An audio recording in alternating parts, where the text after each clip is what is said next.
Bonsoir mes bien-aimés, une fois de plus, je viens rapidement vous faire cette vidéo. Il est vrai que il était question que je vienne continuer à vous dire ce que le Seigneur m'a fait vivre cette nuit avec ces sorciers-là qui sont venus chez moi. Mais je ne peux pas continuer à vous le dire sans pourtant vous envoyer ce SOS. Nous sommes toujours le 22 septembre 2021 et nous sommes toujours en train de continuer notre programme de jeûne et de prière de 1 mois que nous appelons le Kislev, ou dans certaines versions bibliques on l'appelle cela le Kislev. C'est une invitation solennelle que le Seigneur a adressée au peuple d'Israël de se mettre à part et de prier le Seigneur. Donc ce midi, j'étais à l'église, nous avions une réunion de prière de 1 heure. Et pendant que nous étions en train de prier, le Seigneur m'a montré beaucoup de choses. Parmi les choses qu'il m'a montré, il m'a montré un enfant, une petite fille. C'est une petite fille qui a la peau claire. Cette petite fille peut avoir 6 ou 7 ans. Son âge est compris entre 6 ou 7 ans, sinon je dirais même 5 ans. Je ne sais pas qu'est-ce qui va arriver à cette fille-là. C'est une petite fille qui a la peau claire. J'ai vu cette fille-là mourir, cette petite fille. Il est vrai que j'ai prié pour elle ce midi, pendant que nous étions à l'église. Mais j'aimerais inviter toutes les mères. Prions pour nos enfants. J'ai vu une petite fille mourir. C'est une petite fille à la peau claire. J'ai vu son cercueil. Et à côté de son cercueil, on avait exposé sa photo. On avait tiré ses cheveux sous forme de chignon. Sur la photo qu'on avait exposée lors de son deuil, elle avait un chignon. Et au bout de ces chignons, on avait mis des mèches. Maman, prions pour les enfants. Quand le Seigneur montre, c'est pour que nous puissions nous lever dans la prière, même si tu n'as pas une petite fille de 5 ans. Prie pour les enfants des autres. Prie pour les enfants qui sont dans ta famille. Puis après, j'ai vu un petit garçon. Le Seigneur m'a montré un petit garçon qui va manger. Il va avaler une pile. Une pile. La pile, c'est celle qu'on met dans les télécommandes là, pour que les télécommandes puissent marcher. C'était une très grosse pile. Une pile crayon, mais une très grosse pile. J'ai vu l'enfant mettre la pile dans sa bouche. Les mamans, faisons attention. Faisons attention. Si ta télécommande est cassée et que les piles sont à découvert, cet enfant, c'est un petit garçon, je crois qu'il doit avoir 3 ans. C'est un petit garçon, je crois, entre 2 ou 3 ans qui va manger une pile. Maman, prends la télécommande. Si les piles sont à découvert, scotch cet endroit-là. Scotch. Ne te dis pas que jusqu'à présent, comme il n'y a pas eu d'accident, que tout va aller bien. Attention. La Bible nous dit, notre ennemi rôde et il cherche qui dévorer. Il cherche la petite occasion pour frapper, pour endeuiller les familles, pour faire pleurer des parents, pour faire souffrir des enfants. Maman, faisons attention aux télécommandes, les piles qui traînent chez nous, les capsules de bière, les capsules de jus, les bouchons. Moi, j'ai vu un enfant ce midi en train de mettre une grosse pile dans sa bouche. En esprit, j'étais en train d'essayer de l'empêcher de mettre la pile, mais il voulait pas. Il ne voulait pas. Lèvons-nous. Puis après, j'ai vu un petit garçon. C'est un petit garçon métissé. Ça veut dire que ses parents, c'est un mulâtre. Donc je ne sais pas, entre l'un de ses parents, je ne sais pas qui est blanc, qui est noir. J'ai vu un petit garçon en train de prier ce midi. Je ne sais pas. Est-ce que toi qui m'écoutes, est-ce que tu as un enfant métis? C'est un enfant, je peux dire, il peut avoir 9 ou 10 ans, peut-être même plus. Mais sinon, c'est un garçon métis. Ses parents ont des problèmes. Les parents de ce petit garçon-là ont des problèmes. Ça ne se passe pas très bien à la maison. Les parents se chamaillent, les parents se battent devant l'enfant. Et j'ai vu cet enfant en train de prier. Je l'ai vu, il était habillé en blanc. Il avait porté une chemise blanche. C'était un petit garçon métis, avec beaucoup de cheveux sur la tête. Il était en train de prier, il disait « Seigneur, je ne veux pas que mes parents puissent se séparer. » Ça veut dire que l'enfant a déjà atteint l'âge de la raison. Si cet enfant l'a pris, ça veut dire qu'il aime ses parents et il veut que ses parents puissent vivre ensemble. Le Seigneur m'a montré un enfant qui est en train d'intercéder pour que ses parents ne puissent pas se séparer. Je ne sais pas de qui il s'agit, mais je t'en supplie. Si c'est de ton fils qu'il s'agit, peut-être que tu es en train de passer des tumultes, tu es en train de vivre un tumulte dans ton foyer. S'il te plaît, Jésus est la solution à tous les problèmes. Si le Seigneur m'a montré cet enfant, c'est pour que nous puissions alerter nos frères et nos sœurs qui veulent se séparer, qui veulent divorcer, parce qu'ils n'arrivent plus à s'aimer, parce qu'ils n'arrivent plus à s'entendre. Je suis passée par là, je sais ce que c'est, mais je t'en supplie, avec l'aide du Seigneur, tu peux t'en sortir. Ne vous séparez pas. Je suis victime de toutes ces choses-là. Nous avons grandi avec un père à gauche, une mère à droite. Et nous-mêmes aussi, nous avons des enfants, un à gauche, un à droite. Je vous en supplie, ne vous séparez pas. S'il s'agit de toi, peut-être que tu n'arrives plus à supporter cet homme-là, que c'est trop difficile. Demande au Seigneur de t'aider. Je suis en train de te parler en connaissance de cause. La séparation, ça détruit les enfants. Ça brise les cœurs. Ça crée de la haine, des rancœurs. Tu peux passer à côté de ton destin. Tu peux manquer le royaume des cieux juste à cause d'un divorce, parce que tu n'as pas pu pardonner. Demande au Seigneur de t'aider à pardonner. Demandons tous au Seigneur de nous aider à pardonner toutes les personnes qui nous ont fait du mal. Demandons au Seigneur de nous donner la maîtrise de soi, la tempérance, la douceur, la joie, la paix de vivre. J'ai vu ce petit garçon, il priait comme un adulte. Il disait Seigneur, il pleurait. Il disait Seigneur, je ne veux pas que mes parents puissent se séparer. Puis après, j'ai vu un accident ferroviaire. Je ne sais pas où est-ce que cela va se passer.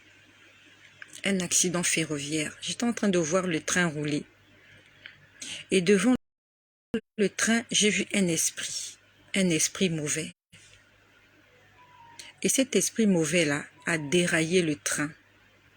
En fait, il a pris les rails, il a tordu les rails. Et quand il a tordu les rails, comme le train venait à vive allure, il y a eu déraillement. Tous nous savons ce qui se passe quand il y a des déraillements.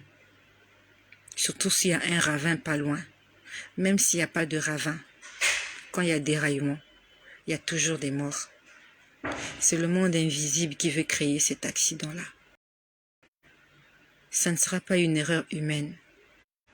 J'ai vu un esprit devant, je ne sais pas comment on appelle ça, là où se trouve souvent le chauffeur là. Il était devant. Il était devant le train. Juste devant le train. Et il arrivait quelque part. Il a tordu les rails. C'est comme s'il a tordu les rails. À la limite, il a cassé les rails. Et quand le train est venu, le train a quitté sa trajectoire et s'est retrouvé de l'autre côté. Le train roulait et le train est allé sur la gauche, pas sur la droite. Et c'est un esprit qui a fait ça. Prions. Prions pour le chemin de fer. Peut-être que là où tu vis, il y a le métro. Peut-être que tu n'as pas le métro, tu n'as que le train chez toi. Prions le Seigneur afin que cet accident ferroviaire ne puisse pas avoir lieu. Que le sang ne puisse pas couler. Que des âmes humaines ne puissent pas mourir. Ça se passe maintenant. Et ça se passe ici. J'aimerais que tu pries avec moi maintenant parce que je sais que quand je vais couper cette vidéo, tu ne vas pas prier. Tu vas oublier. Dis avec moi, Seigneur Jésus, je prie pour que tous les accidents programmés dans le monde des ténèbres ne puissent pas avoir lieu. Au nom puissant de Jésus, nous détruisons. Dis-le avec moi. Dis-le. Nous détruisons. Nous renversons. Nous brisons. Nous éloignons. Nous écartons. Et nous enterrons tout le plan des ennemis contre nos vies, contre la vie de nos enfants, contre la vie de nos nations, contre la vie humaine. Nous détruisons tous les plans du diable contre les enfants de Dieu, contre les élèves dans les établissements scolaires, au nom puissant de Jésus. Que cet accident ferroviaire ne puisse pas avoir lieu. Nous avons perdu trop de gens déjà comme ça. On a perdu trop de parents par des accidents de circulation, par des crashs aériens. Des immigrés, des migrants qui meurent tous les jours dans la Méditerranée. Et en dehors de ça, ils veulent nous ajouter des catastrophes ferroviaires. Lèvons-nous, prions, je l'ai vu ce midi. Et pour terminer, j'ai vu la mer. C'était pas la mer, c'était le fleuve. Parce que les vagues n'étaient pas très agitées. Le fleuve était très sale. Il y avait toutes sortes de débris dans le fleuve. Et le fleuve était en train d'essayer d'envahir la terre. On va dire que, je ne sais pas comment je peux expliquer, c'est comme si il y avait une digue. Et la digue ne servait plus à rien. En fait, l'eau était en train de prendre, d'entrer, je ne sais pas comment je peux utiliser les termes. Il y a des termes techniques qu'on utilise, mais bon, je ne sais pas comment je peux expliquer. L'eau est en train de venir tout doucement sur la terre. C'est l'eau du fleuve, c'est pas l'eau de la mer. Ça veut dire que ça va arriver doucement. Parce que la mer, on sait que quand elle se déchaîne, elle fait des catastrophes. Le fleuve n'est pas très agité. Donc, l'eau du fleuve était en train de venir petit à petit, tout doucement. En fait, le problème, c'est que les gens ont déjà les pieds dans l'eau. Sauf que les gens sont en train de banaliser la situation. Donc, l'eau est en train de s'infiltrer petit à petit dans la terre. L'eau est en train de venir. L'eau est en train de venir petit à petit. Il est en train de venir avec des débris. J'ai vu plein de débris. Cette eau est sale. Il y a de la saleté. Donc, c'est comme si, en fait, on a pris tous les déchets alimentaires, tous les déchets ménagers. On est venu jeter dans le fleuve. Et ce fleuve-là, pollué, ce fleuve sale, est en train d'essayer de revenir dans la ville. Doucement, doucement. Le problème, c'est que les gens en sont conscients, mais ils sont en train de négliger. Ils se disent, oh, c'est juste un peu d'eau, ça fait rien. Sauf que c'est en train de venir tout doucement. Et quand j'ai vu cette image, le Seigneur m'a dit, c'est pas de l'eau. C'est une nouvelle vague.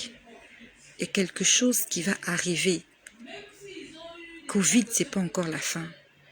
Satan n'a pas encore joué sa dernière carte. Le Covid, c'est pas encore la fin. Il y a quelque chose qui est en train de venir. Je ne sais pas ce que c'est. Mais ça va détruire. Ça va détruire des vies. Ça va détruire des bâtiments. Ça va détruire l'avenir de tout un peuple. L'avenir du monde.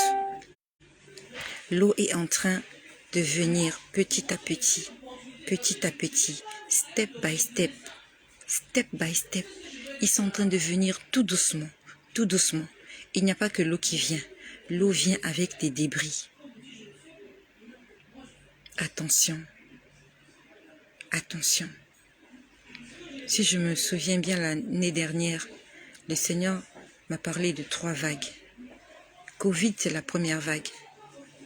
Il y aura une deuxième, je ne sais pas ce que ça sera. Est-ce que ça sera encore une maladie? Et après, ça sera une 3e vague. Il reste 2 vagues. Des catastrophes mondiales qui vont toucher l'humanité avant le retour du Seigneur. Pendant que je suis en train de parler, le Seigneur est en train de me rappeler qu'il me l'a dit en début d'année. Et pour ceux qui sont abonnés, s'ils se rappellent, un jour je vous ai parlé que j'ai vu 3 vagues. Et parmi les 3 vagues que j'ai vues, je pouvais voir que il y avait une pierre qui avait quitté le ciel. C'était une grosse pierre en cristal qui avait quitté le ciel, qui était tombée dans une mosquée. Et quand cette pierre est tombée dans cette mosquée, je pouvais voir des musulmans se convertir à Jésus-Christ. C'est ce jour-là où le Seigneur m'a parlé des 3 vagues. Le Seigneur est en train de me rappeler ça pendant que je suis en train de parler. Il va y avoir des bouleversements sur la terre. Il va y avoir des choses inhabituelles. Et parmi les choses inhabituelles qu'il va y avoir, il va y avoir beaucoup de conversions. Beaucoup de païens. Beaucoup de personnes d'autres religions vont donner leur vie à Jésus. Ça sera c'est ce qu'on appelle le grand réveil avant le retour du Christ. Il y aura un grand réveil. Beaucoup de musulmans, beaucoup de bouddhistes, beaucoup de païens, beaucoup de athées vont croire en Jésus.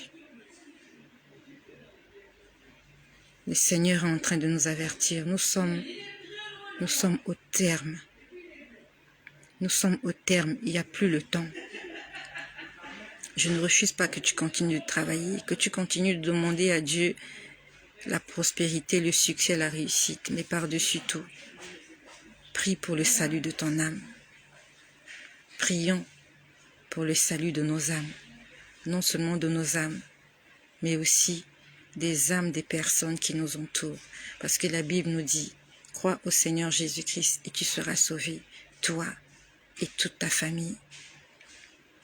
Ne sois pas égoïste, ne garde pas le salut pour toi-même.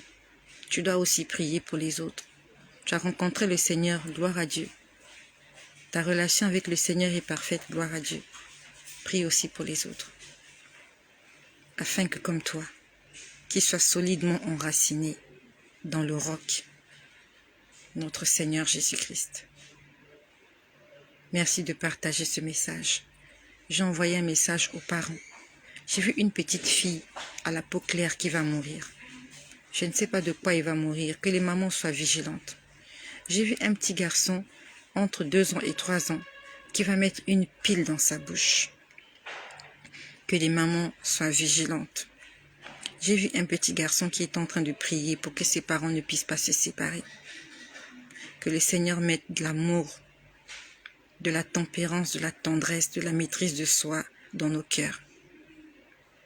J'ai vu un accident ferroviaire qui va avoir lieu. Il va y avoir des morts. Il va y avoir des blessés. Des gens vont devenir infirmes. Quelqu'un qui avait ses 2 pieds, ses 2 mains, il va se retrouver un matin. Il ne peut plus se lever. Il ne peut plus travailler. Il ne peut plus subvenir à ses besoins. Il ne peut plus payer l'école de ses enfants. Il ne peut plus payer son loyer parce qu'il est déclaré inapte. Peut-être que tu seras victime de cet accident-là. C'est le moment de se lever et de prier. Et j'ai vu une vague quitter le fleuve. Elle est en train d'envahir la terre petit à petit, tout doucement. Elle ne se fait pas remarquer. Elle vient doucement, comme lorsque le serpent parlait à Ève. Il parlait avec douceur, tout doucement. Et Ève ne se rendait pas compte qu'elle est en train de se perdre. Soyons simples comme des colombes et vigilants comme des serpents. Soyons vigilants. Vigilance. Merci d'avoir écouté ce message. Merci de le partager. Et que le nom de notre Seigneur Jésus-Christ continue toujours et toujours d'être glorifié dans la vie de chaque personne qui attend son retour.